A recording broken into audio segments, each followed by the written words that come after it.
आइए देखते हैं कार्बोहाइड्रेट क्या होता है। जैसे कि यहाँ लिखा गया है कार्बोहाइड्रेट, स्पेलिंग भी साथ में लिखी गई है।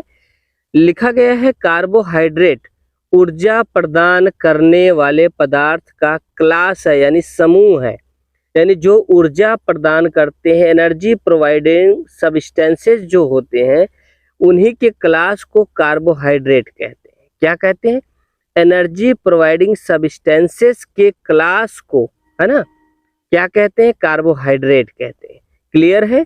उसके बाद बोला है इसमें कार्बन होता है, इसमें हाइड्रोजन होता है और इसमें ऑक्सीजन होता है। तो कार्बोहाइड्रेट में कौन से कंपोनेंट होते हैं? कार्बन, हाइड्रोजन और ऑक्सीजन होते हैं। ये कार्बनिक यौगिक हैं। कार्बनिक यौगिक का मतलब ऑर्गेनिक है, इसमें कार्बन जरूर पाया जाता है। ठीक, जो कि पचने के पश्चात ग्लूकोज में परिवर्तित हो जाते हैं।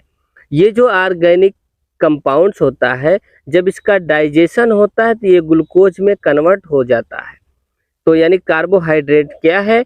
एनर्जी प्रोवाइडिंग सब्सटेंसेस के क्लास हैं, जो कार्बन, हाइड्रोजन और ऑक्सीजन से मिलकर बने होते हैं।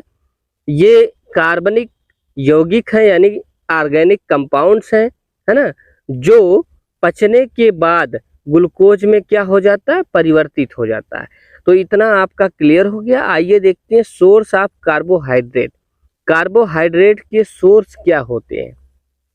तो जैसा कि यहाँ आप देख रहे हैं, गेहूं है, चावल है, मक्का है, ज्वार है, बाजरा है, जौ है, शक्कर है और पके फल, आलू, चुकंदर, रसीले फल, मांस, गुड़ आदि कार्बोहाइड्रेट के क्या है? सोर्स है, यानी स्रोत है। वही चीज इंग्लिश में लिखी गई, व्हीट माने गेहूं और राइस माने क्या? चावल, मेज माने मक्का, ज्वार, है ना, बाजरा को मिलेट बोलते, बार्ले को जौ बोलते, शक्कर को शुगर और राई फ्रूट्स, ये पोटैटोस आप देख ही रहे हैं, आलू, और ये बीट रूट, बीट रूट का मतलब चुकंदर होता है।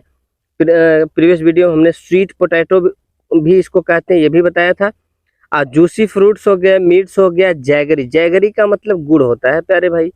तो इन्हीं सब में कार्बोहाइड्रेट्स मिलता है। अब आते हैं, देखते हैं कि काइंड्स ऑफ कार्बोहाइड्रेट, कार्बोहाइड्रेट कितने प्रकार का होता है। जैसा कि यहाँ आप देख रहे हैं काइंड्स ऑफ कार्बोहाइड्रेट, कार्बोहाइड्रेट कितने प्रकार के होते हैं। तो पहला लिखा गया है मोनोसैकेराइड, यानी कार्बोहाइड्रेट 3 प्रकार के हैं। पहला क्या है? मोनोसैकेराइड, दूसरा है डाइसैकेराइड, तीसरा क्या है? पॉलीसैकेराइड। तो कार्बो जो हाइड्रेट है ये 3 प्रकार की है, मोनोसैकेराइड, डाइसैकेराइड, पॉलीसैकेराइड, आप देख पा रहे हैं। फिर उसके बाद लिखा गया है कि मोनोसैकेराइड किसे कहते हैं।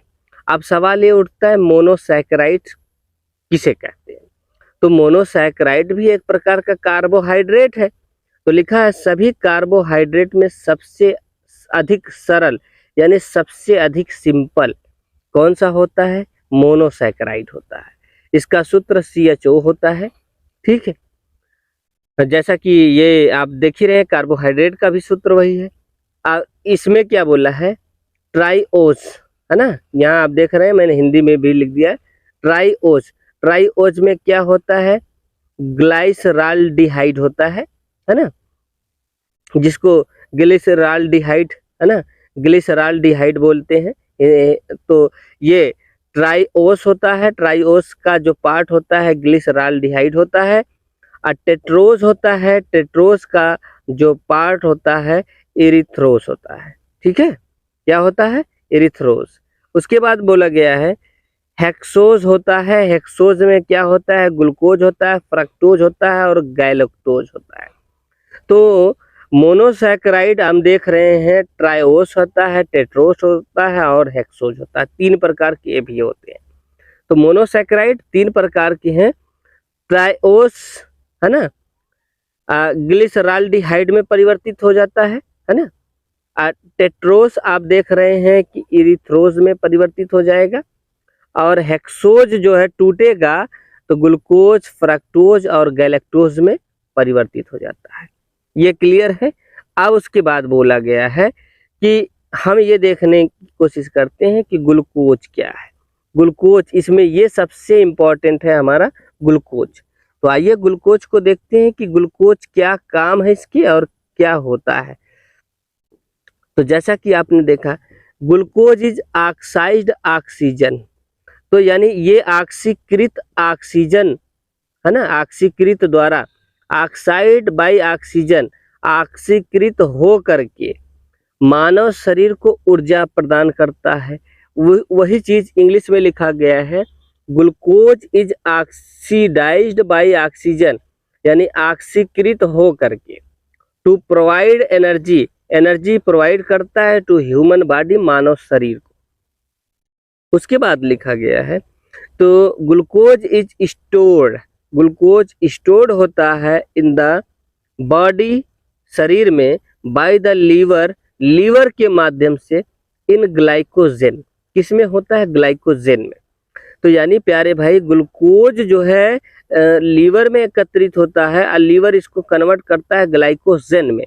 किसमें कन्वर्ट करता है, ग्लाइकोजेन में। Which is used by the body when fasting, जब हम फास्टिंग माने खाना नहीं खाते हैं, व्रत रहते हैं, या when food is not available, जब पेट में कोई अन्न नहीं जाता है, भोजन आप नहीं करते हैं, तब यही ग्लाइकोजेन जो है पुनः शरीर क्या करती है, एनर्जी के लिए यूज करती है।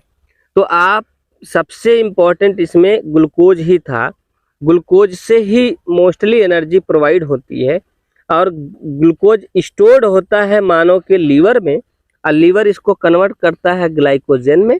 और ग्लाइकोजेन जब हम खाना नहीं खाते हैं, जब हमारा पेट खाली रहता है, तब कभी कभी यही लीवर जो है इसी एनर्जी को कन्वर्ट कर लेता है ग्लूकोज में, और फिर शरीर के जो है ऊर्जा प्रदान करता है।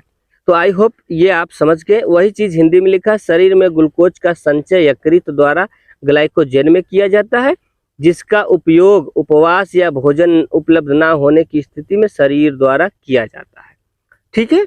उसके बाद आप देखेंगे कि यहाँ पे लिखा गया है कि 2 मोलिक्यूल्स ऑफ मोनोसैकेराइड, मोनोसैकेराइड के 2 मोलिक्यूल्स हैं, combined to form a disaccharide. मतलब 2 मोलिक्यूल्स ऑफ मोनोसैकेराइड, 2 मोलिक्यूल मिल के मोनोसैकेराइड के क्या बनाते हैं, डाइसैकेराइड बनाते हैं। यानी मोनो जो सैकेराइड है, इसके 2 मोलिक्यूल्स जुड़ जाएंगे तो ये डाइसैकेराइड बना देंगे। उसके बाद लिखा है, इसका भी फार्मूला सेम है।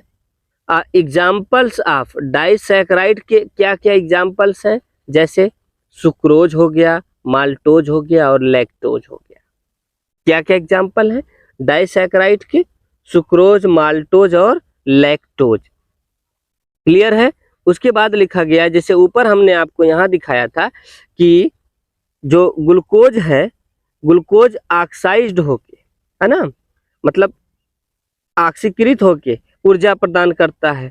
और हमने ये भी बताया कि जो हेक्सोज होता है, हेक्सोज टूटेगा ग्लूकोज, फ्रक्टोज और गैलेक्टोज में। ठीक है। हेक्सोज होता क्या, मोनोसैकेराइड होता है। और यहाँ पे आपको सेम चीज आप बताया गया कि मोनोसैकेराइड के 2 मॉलिक्यूल्स मिल जाएंगे तो डाइसैकेराइड बन जाएंगे। और डाइसैकेराइड में क्या होता है, सुक्रोज होता है, माल्टोज होता है और लैक्टोज होता है। क्लियर है। अब वही चीज आपको देखिए यहाँ हिंदी में लिखी गई होगी कि मोनोसैकेराइड के 2 अणुओं से मिलकर डाइसैकेराइड बनता है। ठीक है, जिसका सूत्र CHO है ना। उसके बाद क्या है, सुक्रोज, माल्टोज, लैक्टोज, इसके क्या है, उदाहरण है। इतनी बात समझ में आई। अब सवाल ये उठता है कि लैक्टोज भी देख लेते हैं।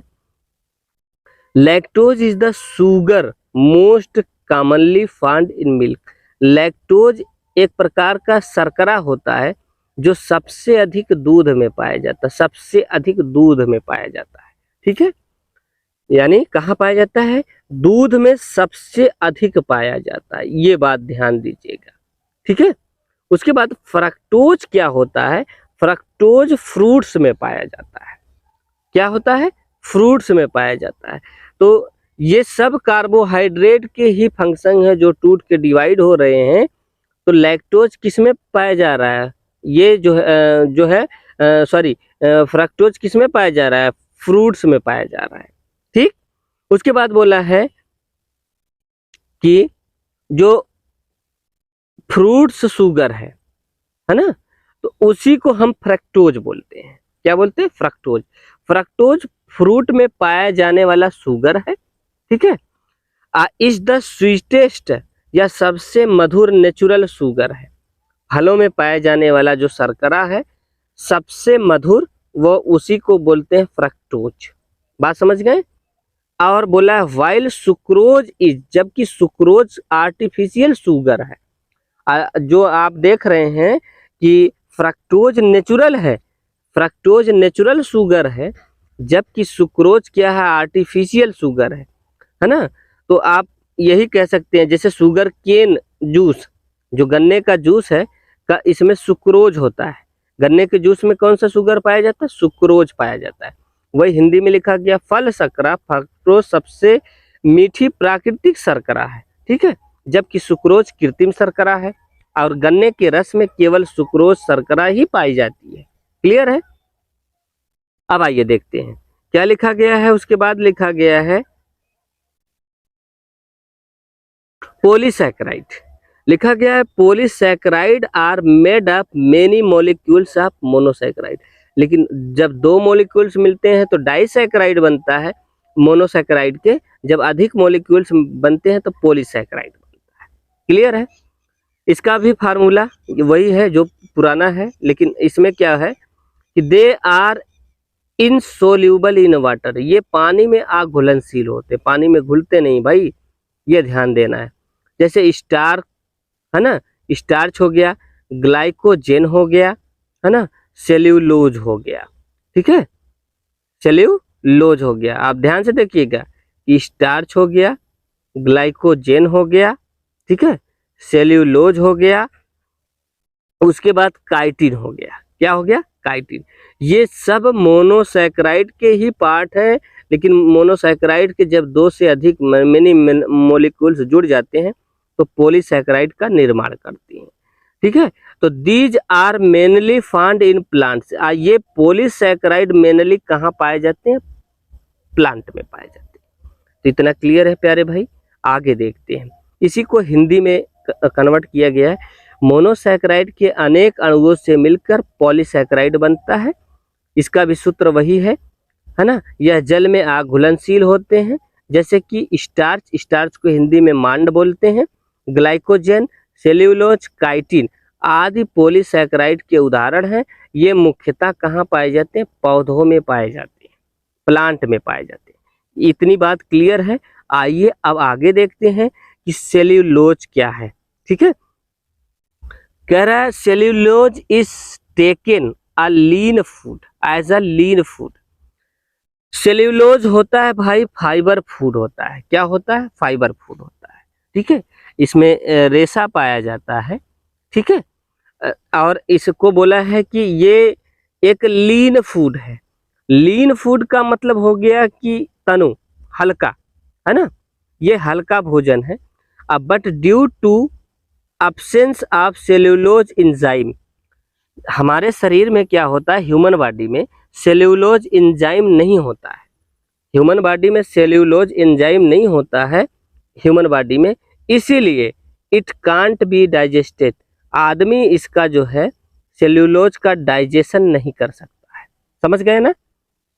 लेकिन कुछ एनिमल हैं, जैसे कि एनिमल्स हैं, काऊ हो गया, बफेलो हो गया, है ना, ये सब इसका डाइजेशन आसानी से कर लेते हैं। ये सब इसका डाइजेशन आसानी से कर लेते हैं। तो इतनी बात क्लियर है। उसी को हिंदी में कन्वर्ट करके लिखा गया है कि सेल्यूलोज एक तनु आहार है, फाइबर फूड है ना। ये मानव शरीर में सेल्यूलोज एंजाइम की अनुपस्थिति के कारण पाचन नहीं हो पाता है, जबकि जानवरों में इसे पचा लेते हैं। जो शाकाहारी जानवर हैं वो इसको क्या है? पचा लेते हैं। तो प्यारे भाई ये सब क्लियर है। अब आगे देख लेते हैं कि अन्न में स्टार्च की मात्रा अधिक होती है। अन्न में स्टार्च की मात्रा अधिक होती है। और अब देखते हैं कार्बोहाइड्रेट के कार्य। देखिए, the amount of starch is in grain high. जो अन्न होते हैं, जितने भी अन्न होते हैं, इसमें मांड ज़्यादा पाया जाता है। अब आइए देखते हैं कि फंक्शन ऑफ कार्बोहाइड्रेट, कार्बोहाइड्रेट के क्या क्या फंक्शन है, यानी ये क्या क्या कार्य करता है। जैसे कि पॉइंट नंबर 1 में लिखा गया है कि it works by converting stored food into fat. यह जो है शरीर में जो भी स्टोर्ड फूड रहता है उसको वसा में बदलकर संचित करता है। बात समझे? यानी इसको जो भी स्टोर्ड फूड है, संचित फूड है, इसको वसा में बदल देता है और यही वसा जो है हमको क्या करती है, एनर्जी प्रोवाइड करती है। तो हिंदी में भी लिखा गया है, या वसा में बदलकर संचित भोजन का कार्य करता है। ठीक है, आगे फिर बोला है it is component of DNA and RNA. जो कार्बोहाइड्रेट होता है ये डीएनए और आरएनए का कंपोनेंट है। किसका है? डीएनए और आरएनए का कंपोनेंट है।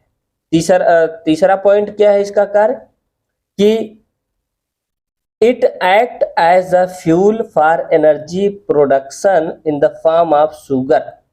इन द फॉर्म ऑफ शुगर मतलब शर्करा के रूप में, यानी ये यहाँ लिखा गया है, यानी शर्करा के रूप में ऊर्जा उत्पादन के लिए ईंधन का काम करता है।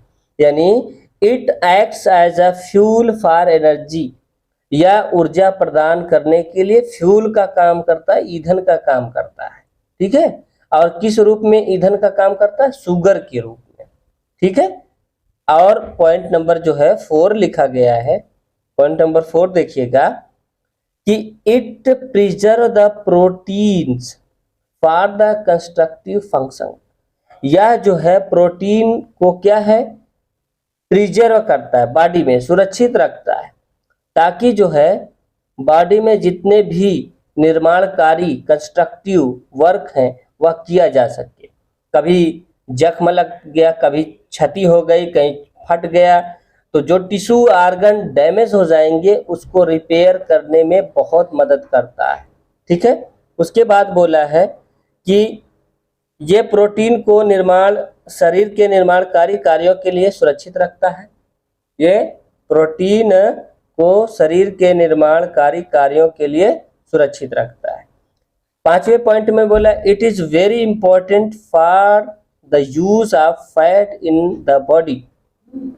यह जो है बहुत इंपॉर्टेंट है फॉर, है ना, the use of fat in body. शरीर में वसा के उपयोग के लिए अत्यंत आवश्यक है। कहाँ? शरीर में वसा के उपयोग के लिए अत्यंत आवश्यक है। पॉइंट नंबर 6 में बोला it acts as accumulated fuel.